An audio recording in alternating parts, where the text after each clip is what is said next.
Hey everyone, I'm Lily, and welcome to my 200th video on the channel. I can't believe I've done 200 whole videos, and yeah, no, it's really awesome, and thank you to all of you who support me, yada yada yada, insert spiel here, but jumping into what this video is I'm continuing probably my favorite series on the channel. I know it's not like the most favorite of like everyone's, but I enjoy talking about Commander Cube because Commander Cube is awesome. But we're not just doing like one set back, we're doing something a little bit special. And today we're going to be talking about Alpha and Beta. Like, and the top 10 cards from Alpha and Beta for Commander Cube. Alpha and Beta are a little bit interesting because it's like, I'm talking about like top 10 cards. Like two of the rules I'm like, when I choose these aren't applicable here, where it's like, oh, I will not talk about reprints because there are no reprints because it was the first Magic set. And I'm not going to include any legendary creatures. There were no legendary creatures. We're talking about we're going to talk about the top 10. That, in my opinion, there also are a lot of honorable mentions in this one, just because like these cards are the foundation of what we know as Magic, and there's lots of cards that are just super archetypal that like may have been done better elsewhere in like the future and whatnot, or just like not super exciting but just feel good pieces. But yeah, but before I start talking about those, these are on the top 10, but we're going to talk about the elephant in the room, and that is the PowerNine. Banned in normal Commander, but is it like, when you look at the entirety of the PowerNine, like, is it, which are any of them reasonable to put into a Commander Cube? Lotus, honestly, in Commander Cube, yes, it's powerful and it has potential to do cool stuff, but it isn't incredibly broken. That said, it also isn't particularly exciting, besides like the fact that it is Black Lotus, where yeah, if you care about artifacts and you have an artifact version theme going, you can have some cool stuff with it. But honestly, in Commander, like, and especially since like if it was like CEDH, it'd be a different matter entirely. But considering most of the decks here are kind of more just value grinding at the end of the day, usually it'll be turn 1, crack my Lotus, play a Mana Rock, at which point Lotus is equivalent to a Mox, or just like still good, but it isn't insane. But the thing is that also it's like all the PowerNine, none of them are particularly like so good that like, honestly, most of the PowerNine I wouldn't even put in the top 10. And it's one of those things where it's, in a cube, maybe you don't want to put a piece of PowerNine in it when it's really not necessary. So, I'm mostly talking about these as if you have like a nice proxy of them or something that you want to put in. But, most of them do not warrant being in there for the liability of getting damaged in a cube, but yeah. The Moxon, I'm going to talk about all these at once. And you know, I think the Moxon are perfectly fine in Commander Cube. We're going to talk about Soaring later, but honestly the Moxon kind of like, and we're all talking about like fast mana in general, is how much fast mana do you want in your cube? And one thing that the Moxon add is they add a bit more fast mana if you wanted something more regularly available. Because like, if you have like 1,000 card cube and you only have one Soul Ring, one Mana Crypt, one like Mana Vault, and all these other things, there's not going to be that much fast mana in there. And these are very similar in how much they boost you to a Soul Ring. I mean, Soul Ring is still better, but if you're generally Commander Cube decks are less likely to abuse fast mana, that like a lot of the discussions against fast mana in words, I mean things, in talking about like in actual EDH don't really apply here. So it's one of those things where it's like, you know, I don't actually think they're that busted and could be great. And also, there's just something nice, especially if like you have like some nice proxies where it's like, you know what, like turn 1 Soaring's good, but you know what, like turn 1 Mox Emerald also feels like a neat feeling. So yeah. Time Twister. Honestly, this one is perfectly fine in a Commander Cube as a wheel. Like, yes, it's a very powerful card, but I mean, we have similar effects, and it's aggressively costed for its effect, but yeah, no, there's not much to say. It's just very, it's a wheel.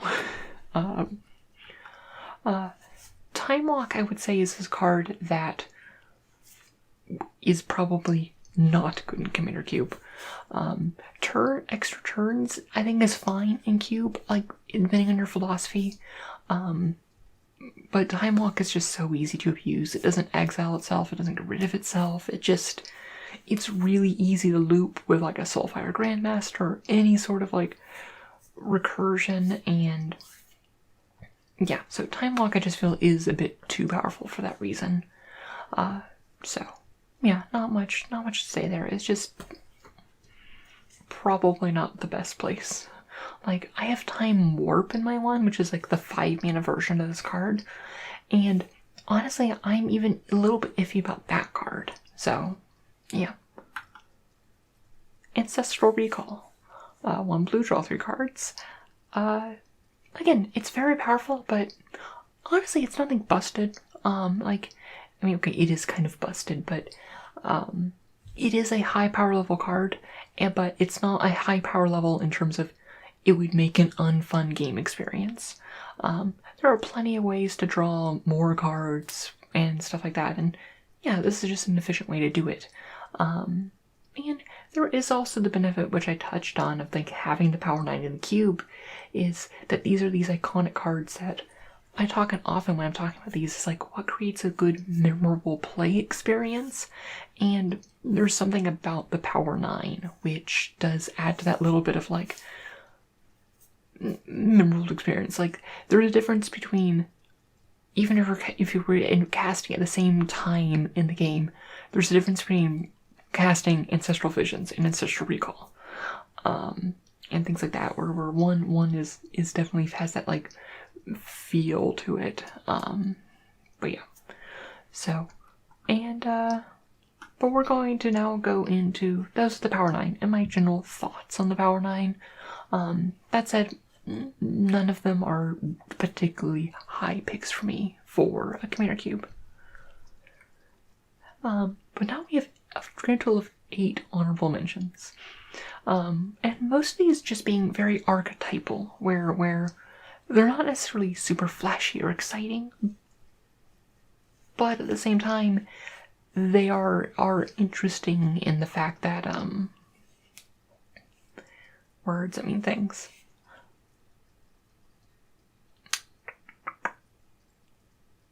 They're interesting in that there's more iterations of them, and you'll probably include most of these in a cube just because they're so common and they're just the baseline for a lot of them.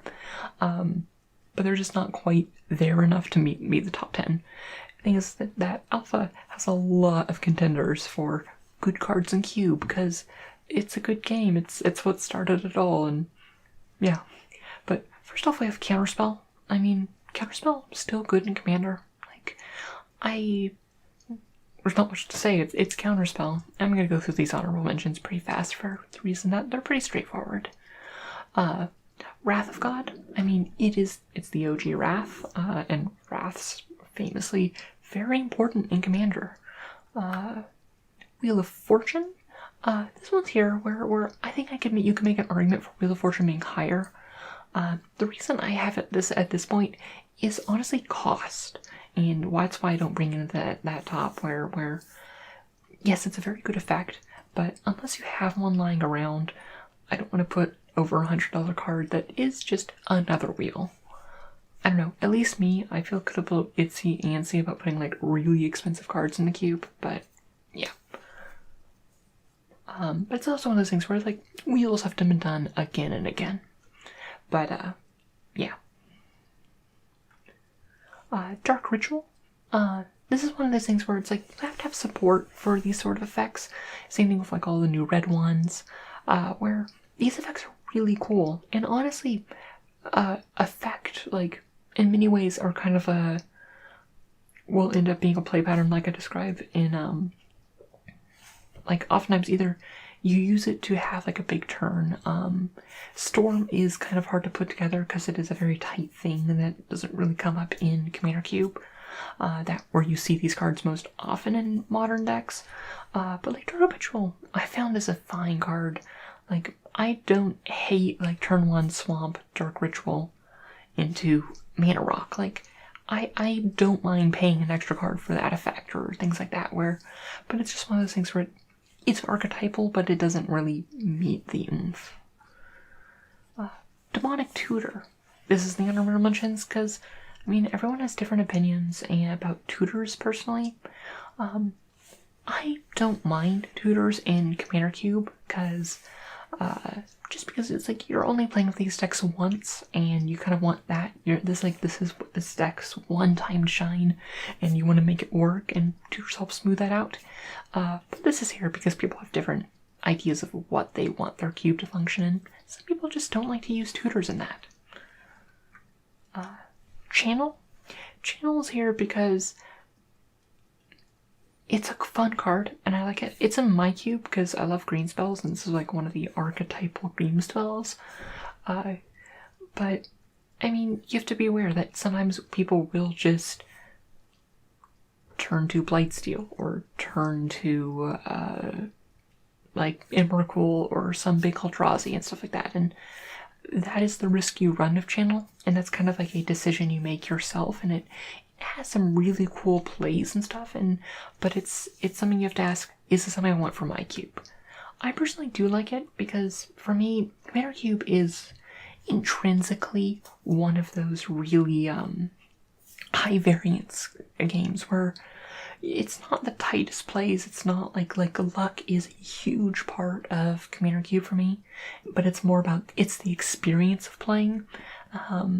And Channel is one of those cards which has that really high variance where sometimes you'll draw it late and it does stone nothing, but then you'll get those really memorable experiences where you go turn 1 forest, turn 2 forest, Channel, Blightsteel, and you're able to go off and kill someone the next turn. It's a few turns later, everyone's dead. Yeah, so yeah, but it's there. And okay, while we're in that situation, Channel, make 2 more mana, Lightning Greaves, put Lightning Greaves on Blightsteel, kill the first person on the turn it comes down, they can't deal with it. Yeah, there we go, there's the scenario. And you remember that, and that's a great experience, but it's one of those things where that is another key one that you have to think about before you put into your cube. Bop. Bird's Paradise. It's one of the best mana dorks. Yeah, I mean, also it's a mana dork that produces all colors of mana. Like, I mean, I would say that you could arguably, like, Noble Hierarch is a better mana dork, but in a Commander Cube, Noble Hierarch can only go into Bant decks. Well, Bop does not have that restriction. But it's just, at the end of the day, it is just a mana dork, but still very solid in Commander. And finally, we have Disenchant. I mean, Disenchant is a fine card to include in Commander Cube. It's an effect that you'll often want because there's lots of artifacts and enchantments running around. In Cube in particular, there is something to be said by, like, having enough just very simple cards that when people, like, just can fall back to, it's like, okay, flipping through, like, having to read all these cards, but it's like, oh, Disenchant, I don't have to think about that. I know exactly what Disenchant does. And having that there is nice, so, yeah, but, I mean, it's not quite flashy enough and isn't like the, ooh, this is cool, I want to build around this, that the top 10 have. And moving into top 10, number 10, we have Royal Assassin. We printed a lot, but it's a 1 black for a 1/1. And you may tap him to destroy any tapped creature. Recently at GB Portland, MJ was borrowing my 4-color Humans deck, and she had this awesome combo where she had a Lightning Grieved Royal Assassin, and so this thing just killing something every turn, but also Authority of the Consuls in play, which caused everyone's creatures to be coming in play, so it was just like mowing down, and it was painful. But Royal Assassin is just, it's one of those cards where it's a really neat removal spell, and there's lots of things you can do with like untapping it. It creates a lot of interesting board states and like deals that we made. It's like, okay, if I attack this person, will you not Royal Assassin my whatever? And yeah, it's just one of those like really cool creatures that I like. Swords to Plowshares, another really archetypal card and one of the best removal spells in the format. Like, Path of Exile, like, arguably, like, is comparable, but I honestly would rather give my opponent some life in Commander than ramp them. But yeah, no, it's just one of the best spot removal spells in the game, and while not very flashy, it has that benefit of everyone knows what Swords does, as well as, it's just being just this massive powerhouse. And just having that power there where it's like, I'm never unhappy picking up a Swords Plowshares. Copy Artifact. 1 blue enchantment, and it just enters the battlefield as a copy of that artifact, of any artifact on the field, and it's one of those effects where it's like, you don't actually, there aren't that many copy artifact effects that are like, not like 5-6 mana plus. Okay, not counting like the common one, not counting Metamorph. Okay, I forgot about Metamorph. Metamorph is good, but not in Alpha. But just, it's one of those efficient things where it's like, oh, you have like your Soul Ring. Okay, I know I have a 2 mana Soul Ring, and that's cool, and things like that. And it's just one of those really efficient things for like Enchantress decks want it. Artifact decks want it. Really, any deck can use a copy artifact. There's a lot of artifacts in Commander, and yeah, it's just, I don't know. It's one of those, this one is on that list because, yeah, it's not like, ooh, first pickable, but it's one that any deck is happy to have that's running blue. Berserk. 1 green, instant. Until end of turn, target creature's current power doubles, and it gains trample. If it attacks, target creature is destroyed, and you cannot play this after attack step. Essentially, it doubles someone's power, but then that creature is sacrificed, or it's destroyed. I think it's errated to sacrifice, but I like this really cool as a removal spell, where you can, like, especially if someone's if with the scenario of like, hey, my opponent is attacking my opponent, I cast Berserk, I get more damage through, and I get rid of this thing that was attacking them, and it's that neat, like, kind of like, not 2 for 1, but like little cheeky little thing where, but also it's like on your side of the field, you can use it as kind of like a killing blow and things like that, where, yeah, it's a really neat card with a lot of neat applications where it's one of those few combat tricks. It's a combat trick that also works as a removal spell, and yeah, no, Berserk, really cool. And I enjoy it, and I've gotten a lot of cool Berserk plays. I will say that this card is my list, because I have a personal soft spot for Berserk in Commander, because, oh, it feels good when you Berserk someone's creature. It's like, it's that bittersweet moment of like, I got to double damage someone else that I wasn't doing, and got rid of a threat. Oh yeah. And both people are like, very like, weirdly, like, how to, like, you can spin it politically, because the person who got Berserked and their creature's gone, which is like, I removed your creature, but I also pushed in a lot more damage for you, and the person that got attacked, where it's like, yeah, I took more damage, but I got rid of that scary creature for you, where it's like, you can spin it if you want to, which is cool, and I like it. Mana Flare, which is 2 in red for an enchantment. When any player taps a land for mana, it makes 1 extra mana. So it's a mana doubler for everyone for only 3 mana. Where you typically want to like put this down and do big things on that turn. But also it's like kind of neat for like a group hug, like accelerating the board, and these symmetrical effects are cool. And I think this is one of those effects where it speeds up the game and makes the game really cool and exciting, and lets you everyone get to the big stuff quickly. And I quite like that. And it's just one of those cards which is very powerful while also kind of creating really neat play experiences. Also, it's ramp for red. Like granted, it's symmetrical ramp, it isn't without drawback, but it does get around one of Red's biggest weaknesses. Island Sanctuary. 1 white for an enchantment. You may decline to draw a card from your library during your draw phase. In exchange, until start of your next turn, only creatures may attack you are those who have flying or island walk. Classic pillow fort card, and just very solid like enchantment in an enchantress deck. You have to have a way of getting around the card draw, but yeah, no, it's just a real cool thing for just stopping aggression, and in a way that like you don't see this very often anymore. Move my way. Neros Disc.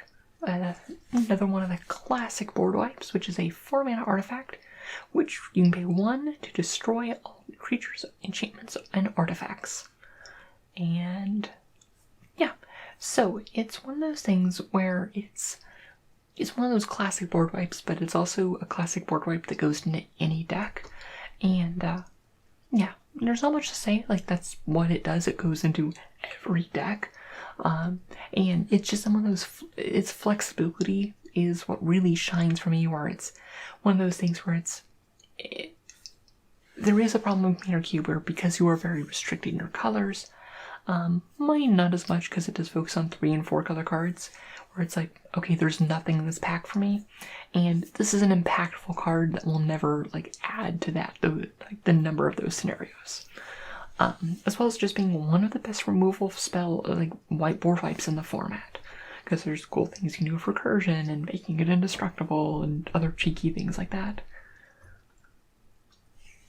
Hadley Mind, which is a 2-mana artifact which allows everyone to draw an extra card during their main phase.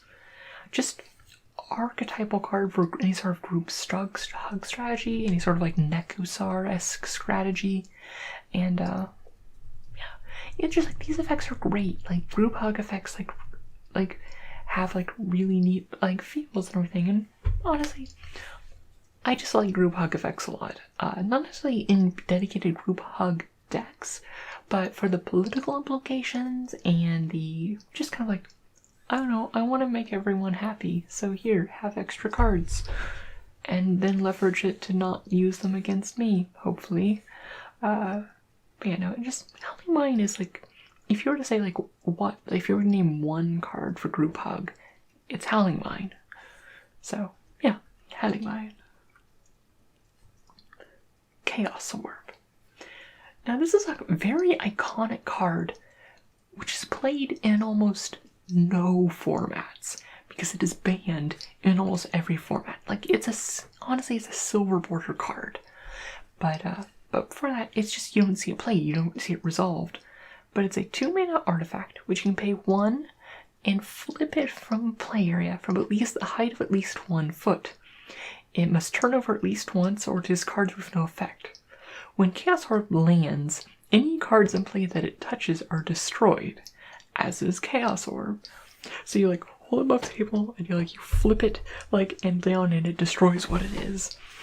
And it's just one of those really fun cards, and really Commander Cube is one of the few places where it feels thematically makes thematic sense, where it's a format where not everyone is it's not a necessarily tight plays play to win, but it's one of those high variance cards, and Chaos Orb is just so iconic in being this really oddball card while still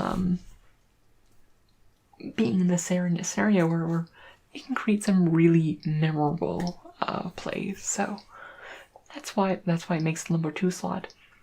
In the number 1 slot, which probably most people saw a mile away, is of course Soaring. The card which, if anything else, is the most iconic card of the Commander format, and there's just very little better than like opening like your pack for your pack 1 pick 1 and pack 1 pick 1 Soaring. It's powerful, it's iconic, it's the turn 1 Soaring is like the dream scenario, and honestly that's why it's the number 1 card for a Commander Cube, where it's, regardless of your stance on fast mana, where it's Soaring like just has this place in the whole spirit of Commander itself, that no matter what it does and the actual impact on the game it's just the memorable experience of turn 1 Soaring, and that is just kind of those visceral, like, yes, I'm very happy moments, and also it creates that groan moment, it creates the asymmetrical start, all these other things, but yeah, no, it's just, there's not much to say about Soaring other than, like, it should be in a Commander Cube because it is, like, this is the format of Commander, right here in a card, where it's this card that you don't see in almost any other format, but is so powerful and is just so indicative of everything you want to do. It's like, I want to ramp and play big spells, it's going to be splashy, it's going to be, yeah, and then we have Soaring. And, well, that's it for my top 10 cards, and then some from Alpha and Beta. Thought I'd do something a little bit different for the 200th video, and do something cool that I enjoy doing and I want to do, because, this is my channel, I do what I want to do. But yeah, well, I hope you enjoyed this video, and, I hope you all sleep well, and, as always, for the 200th time, I think I did that in the early videos too, there's some roleplays into this. May your story smile upon you.